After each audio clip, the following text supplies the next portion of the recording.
Hi everyone, I am Ndumiso Mdai, aka The Spiritual Seeker. I am an independent researcher and member of Black Space Azania. You can subscribe to our YouTube channel for more conversations and reflections inspired by the philosophy of Black consciousness. We are continuing with our reading of Frantz Fanon's Black Skin, White Mask, originally published in 1952. We are currently reading the 2008 edition with forwards by Zaudin Sada and Homi K. Baba. We previously looked at the chapter, The Woman of Color and the White Man, and in this episode we turned to the third chapter, The Man of Color and the White Woman. Here, Fanon examines interracial intimacy through René Maran's autobiographical novel featuring the character of Jean Veneuse. Fanon asks what happens to Black desire within the colonial world marked by diametrical differences, antagonisms, not just between whiteness and blackness, but between mankind itself and blackness.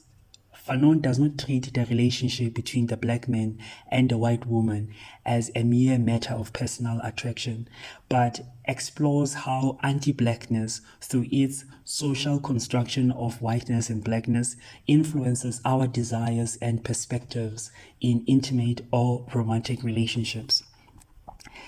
Especially when whiteness within this anti-black colonial order is associated with civilization, recognition, and human status, and blackness, by contrast, defined by its exclusion and its position within the zone of non-being.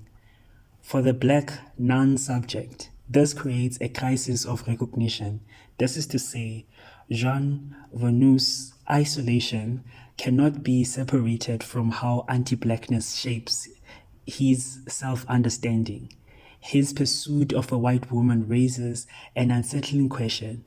What does it mean to seek intimate recognition when your very existence has been subverted or negated?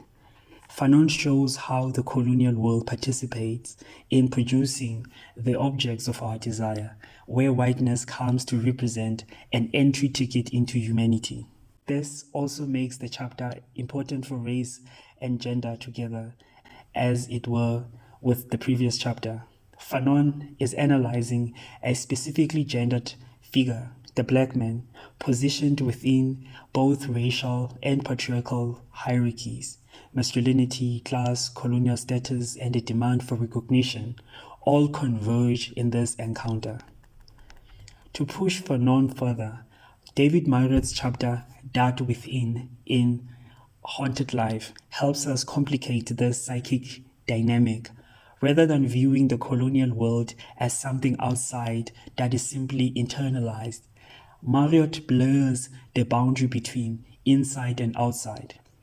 Black psychic life is already entangled within this anti-black colonial world that defines it. This is to then say that Veneuse does not just carry colonial ideas. His interiority itself is formed by a world in which blackness is constituted as a problem, as a dislocation at the heart of modernity. At the same time, as we saw with the previous chapter, Patrice D. Douglas, author of Engendering Blackness, would shift our focus to the concept of racial sexuation, drawing attention to the structural conditions through which blackness is produced within a racial sexual order. Ultimately, Fanon brings us back to what we began with, sociogeny, the social and historical processes through which racial meanings are produced and imposed. If colonial power shapes our very desires and self-conceptions, freedom cannot be achieved through individual romantic choices alone. It requires confronting the social order that dictates those choices. Thanks for tuning in. Please subscribe to our YouTube channel and help us get to 500 subscribers. Thank you.